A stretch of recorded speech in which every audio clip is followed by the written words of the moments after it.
Good afternoon, guys. My name is Mr. Wong, and today I'm going to be presenting to you guys a classroom management professional development session that I've created. I just want to say thank you guys for being here. I really appreciate it. A little bit about me. I've been teaching for 25 years. I've taught mainly grades 3, 4, and 5. I've also been a BITSA coach for a couple of years, and I've had several new teachers. I've helped several new teachers along the way. Today we're going to focus on practical strategies that actually work with real kids in the classroom. And I know that whether you've been teaching for a long time like myself, or you're new, or you're kind of in the middle of your career, hopefully this professional development session will help you or give you a couple of ideas that you can use in your classroom, okay? All right, so first of all, let's start off why we are even having this session. Well, I asked 12 of you guys, what professional development do you think we need at our school? 9 of us, you can see 9 here, 9 of us chose classroom management. This told me that maybe we need to get back to basics, and it also told me that there's kind of a need to just, maybe there are some things happening in the classroom and we're kind of forgetting as to what really works. Okay, so this is why we're having our session. Here are the objectives that we're going to accomplish today. First, we're going to revisit some foundational ideas and principles of effective classroom management. Then we're going to share I'm going to share some practical strategies for managing student behaviors proactively. And then we're going to engage in reflective discussion and planning for immediate implementation. We know that a good professional development is something that you can take back to your classroom the following week, hopefully. Okay? All right, what are the key elements in effective management? Well, we know that consistency, clarity, and reinforcement, these are the 3 powerhouses to have an effective classroom management system. When we set clear expectations and stick to the routines and follow through, I think that's the key. Whether we do it with praise or logically or proactively, we're going to create a safe and effective and structured learning environment for our students that we have here. Okay? I remember it was probably somewhere in my 3rd or 4th year, I was teaching a 5th grade class, and I was having some struggles with my classroom management, and the easiest thing to do was, if we had this system here, if we just stuck to these 3 ideas, the behavior will soon turn around. So I really believe in these 3 that we got. Okay, so why proactive classroom management matters? Well, we're going to watch this short video clip. It is a teacher who is going to go through some scenarios as far as what to do when we have some classroom behaviors that we're trying to address. Well, what do we do when we have some disruptions in the classroom? So let me go and get that video going.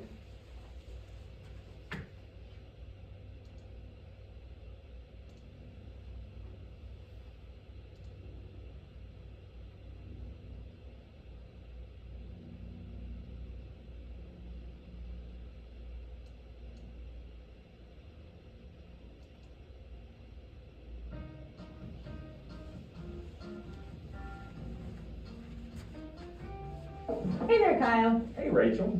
I saw you were running out of coffee, so I thought I'd be proactive and bring you another cup. Thank you. This is so thoughtful. Being proactive helps me manage my day as a teacher. Yeah, management and being proactive is so important. You know, teachers who are in their 1st year and 2nd year usually struggle with classroom management because they're being too reactive. They're giving out way too many consequences. So how can a teacher take those first? Who's ever been reactive? Hands. Yes, myself. Reactive is something that we do when we don't know what to do. So that's something that she's going to focus on. How can teachers begin to be more proactive? Steps in being more proactive. So a new teacher is facing all sorts of unfamiliar situations. And sometimes when something is very new, we act impulsively. And sometimes consequences can come off as illogical they might be inconsistent. And so a new teacher can do a few different things to make that easier. They can go and watch colleagues, and they can see some of their. So who's ever given out, raise your hand, an illogical consequence? I have. Illogical consequence comes from it. The consequence does not make sense as to what happened in the classroom. And sometimes we do that because we're just being reactive. So what she said was, hey, something that you can do is go find someone at our school or a school or someone you know that is teaching, and go observe them, go watch them, go see what they do in their classroom, go see their strategies and techniques. So I know watching someone for 5, 10, 15 minutes goes a long way. Their most successful colleagues manage their classrooms. When they do that, they can see some strategies that might be good for them. They can also become more familiar with the kinds of off-task behaviors students in their classroom and in their school are more likely to engage in, and they can plan for that. One really great way to do that is with a classroom management plan. This is a document where they can. Raise your hand if you have a classroom management plan. I do. It's something that I give my students at the beginning of the year. It's something that I revisit in the first few weeks of school, and then it's something that I'll revisit later in the year, because as time goes on, we kind of forget about the rules and we kind of, oh, my kids know what to do. So having that plan is something that's very important in your classroom. Predict and consider a lot of the different ways that they're going to respond to student misbehavior so that they can respond in a very logical way when that happens.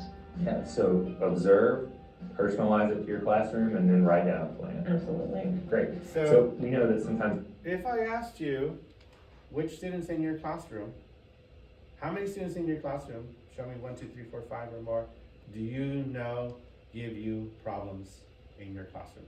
Let's see.